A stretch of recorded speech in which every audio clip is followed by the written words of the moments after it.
Hi, I'm Michigan Attorney General Dana Nessel. I'm here to take a moment to remind everyone that protecting our state's most vulnerable populations, those who live and work in long-term care facilities, is crucial to our fight against COVID-19. Because long-term care facilities house individuals living communally who are older in age or who oftentimes are already dealing with other serious medical issues, they present unique challenges in this public health crisis.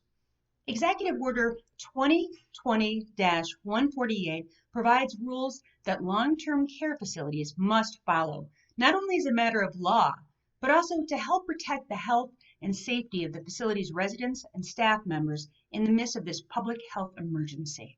And that's why I'm reminding everyone that my office will continue to conduct enforcement at these facilities to ensure that those residents and care providers are not left open to risk by abuse or neglect.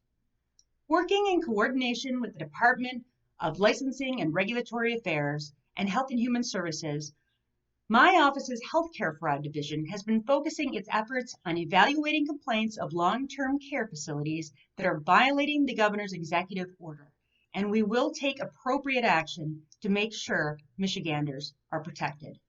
Now, to be very clear, the governor's executive orders are in fact law, and like any law, there are penalties if those rules are broken.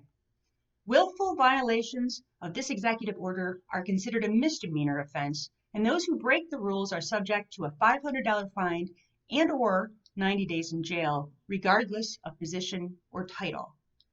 My office is not driven by a desire to punish, but rather we are bound by our duty as public servants to enforce the laws of this state, and we will prosecute those who break the rules.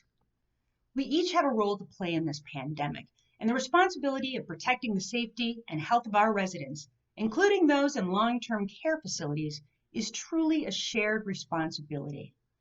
If you believe a long-term care facility is violating the governor's executive order, please call the Attorney General's Healthcare Fraud Division at 1-800-24-ABUSE.